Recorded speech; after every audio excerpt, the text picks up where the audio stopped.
Hello friends, मैं नीलम Pankaj SRG Meerut आपके सामने एक नई वीडियो के साथ। आज का हमारा विषय है भाषा शिक्षण में रचनात्मकता और कल्पनाशीलता का महत्व। तो friends, as I told you earlier in the previous video that there are the 4 nested learning outcome related to language teaching, and the first one was सुनना और बोलना, listening and speaking. Second was पढ़ना और लिखना, reading and writing, and third one was संरचना and व्याकरण, means grammar and formation, and the fourth is कल्पनाशीलता and सृजनात्मकता, means imagination and creation. आज हम बात करेंगे रचनात्मकता और कल्पनाशीलता कि किस प्रकार से किसी भी भाषा को परिष्कृत करने में कल्पनाशीलता का क्या रोल होता है और सृजनात्मकता किस प्रकार से बच्चों के अंदर इनबिल्ड की जा सकती है। तो फ्रेंड्स, यहाँ पर हमने बात की थी बहुत सारे कौशल के बारे में कि हमें जब भाषा शिक्षण कराया जा रहा है तो हमें एक्टिव लिसनिंग करनी चाहिए, हमें एम्फेटिक रीडिंग की प्रोसेस को देखना चाहिए, हमें perfect and clear reading skill को डेवलप करना चाहिए, हमें बहुत क्लैरिटी के साथ, बहुत इफेक्शन के साथ, बहुत ही ज़्यादा एक्यूरेसी के साथ हमें जो राइटिंग है उसके सेक्शन को देखना चाहिए। साथ ही साथ हमने रीडिंग के लिए भी बात की थी। तो कुछ ऐसे फाउंडेशनल स्किल्स थी कि हमने डिसाइड किया था कि हम कब माने कि कब बच्चा पढ़ना सीख गया है, या कब माने कि बच्चे ने सक्षमता के साथ सुनना सीख लिया है, या हम कब ये मान लें कि बच्चा लिखने की कला में सक्षम हो गया। तो कुछ ऐसे पॉइंट्स थे जिस पर हमने बात की थी कि अगर हम ऐसा होगा तो बच्चे का ये लर्निंग आउटकम प्राप्त किया माना जाएगा। अर्थात कि अगर बच्चा किसी चीज को सुन रहा है, उसको बोल रहा है, उसे पढ़ रहा है और उसका भाव भी ग्रहण कर रहा है और उसके भाव को समझने के बाद वो अपने विचारों में उसे प्रदर्शित भी कर रहा है, only then we must realise that a child is getting perfection in the language. अब यहाँ ये बात आती है कि लैंग्वेज में बच्चों को कैसे इमेजिनेटिव और कैसे हम उसको क्रिएटिव बनाएं। तो यहाँ ये टीचर का रोल बहुत इंपॉर्टेंट हो जाता है कि टीचर को क्या करना चाहिए, क्लासरूम में बच्चों को ज्यादा से ज्यादा अवसर देने चाहिए। As we know this term of teaching technique in the remedial module when I just sending a video regarding the teaching techniques. तो हमने बात की थी उसमें कि बच्चों को अभ्यास के अधिक से अधिक अवसर दिए जाएं, बच्चों से क्वेश्चंस पुट अप किए जाएं, इंट्रोडक्शन बहुत इंप्रेसिव होना चाहिए, टीएलएम बहुत अच्छा होना चाहिए, हमारी एक्टिविटीज बहुत यूजफुल और बहुत ही टर्मिनोलॉजी के हिसाब से बहुत क्लियर कट होनी चाहिए जो हमारे लर्निंग आउटकम को, डायरेक्ट अप्रोच को क्लियर करती हो। तो साथ ही साथ हमने बात की थी कि ये सब चीजों पे अगर हम ध्यान रख लेते हैं तो हमारी भाषा मॉडिफाइड हो सकती है। तो यहाँ लिखना और लेखन कला ये दोनों अलग अलग स्ट्रीम है। तो लेखन कला में रचनात्मकता और सृजनात्मकता को कैसे लाया जाए, इसके लिए हम आज बात करेंगे। तो पहले हमें यहाँ पर बात करनी होगी रेफरेंसेस के बारे में। देखिए फ्रेंड्स, किसी भी लैंग्वेज को पढ़ाने में या समझने में रेफरेंसेस यानी संदर्भ की बहुत महत्वपूर्ण भूमिका होती है कि कौन सा शब्द या कौन सा वाक्य किस संदर्भ में प्रयोग किया जा रहा है, हमें इस पे बहुत ध्यान देना होता है। अब संदर्भ का एक एग्जाम्पल हम ले लेते हैं कि मान लीजिए हम लोग क्लास में पढ़ा रहे हैं और क्लास में पढ़ाते पढ़ाते एक टीचर वाक्य बोल देती है, अरे ये क्या हुआ। अगर ये वाक्य उस पाठ से संबंधित नहीं है तो बच्चे तुरंत क्वेश्चन पुट अप करेंगे, व्हाट हैपेंड। तो यहाँ या फिर हम इसको इस तरीके से कह सकते हैं कि मैं किसी पाठ को पढ़ा रही हूँ बच्चों को और मुझे अचानक उस पाठ से कॉरिलेटिंग एक संदर्भ याद आ गया और उस प्रसंग को मैंने बीच में डाल दिया, तो उसको कहा जा सकता है कि हम उसको कनेक्ट कर रहे हैं उस रेफरेंस को अपनी विषय वस्तु से।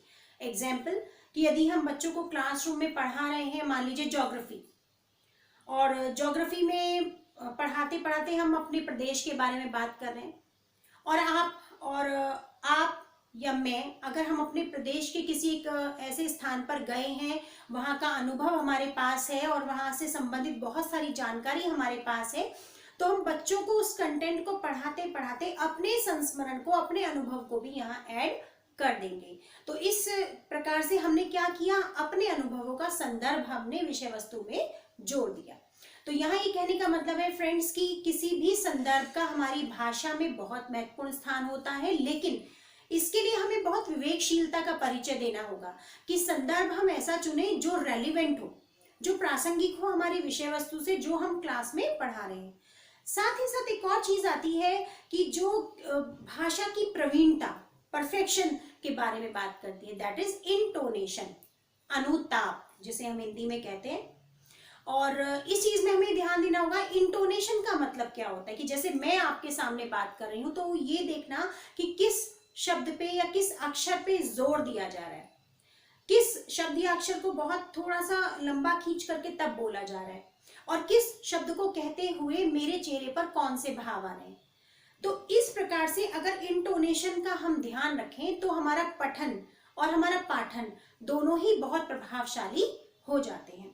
तो जब इस प्रकार से हम बच्चे को क्लास में डिक्टेशन बोल रहे हैं, श्रुत लेख उसको करा रहे हैं, तो एक बच्चा बहुत ध्यान से टीचर की बात को सुनता है और वो कौन सी मात्रा आनी है और किस प्रकार से हमें उस शब्द को रखना है, वो सब चीजें बहुत निर्भर करती हैं इस बात पर कि what the style teacher is grasping just to convey the words to the students. तो यहाँ ये बात है कि हमने बात की रेफरेंसेस की, कि रेफरेंसेस बहुत ही रेलिवेंट होने चाहिए, बहुत इंपॉर्टेंट होने चाहिए and according to the level of the student. ऐसा नहीं है कि बच्चों का लेवल छोटा है और हमने जो रेफरेंस लिया है वो उनको समझ ही ना आए। तो रेफरेंस और प्लस इंटोनेशन की दोनों चीजें हमारी साथ साथ चलती हैं। इसके साथ साथ हमें ये भी ध्यान रखना चाहिए कि कहीं पर ऐसी अगर सिंबॉलिक लैंग्वेज आ जाती है, सिंबॉलिक वर्ड्स आ जाते हैं, तो हम उनका अर्थ भी बच्चों को साथ साथ स्पष्ट करते चले। लाइकवाइज कि अगर हमने हिंदी देखा है, हमने किसी भी भाषा को हम पढ़ें तो जो प्रतीकात्मक या संकेतात्मक शब्द होते हैं वो बहुत प्रयोग किए जाते हैं जो किसी भाषा के सौंदर्य को बढ़ा देते हैं। तो जैसे कि चंद्रमा के समान मुख,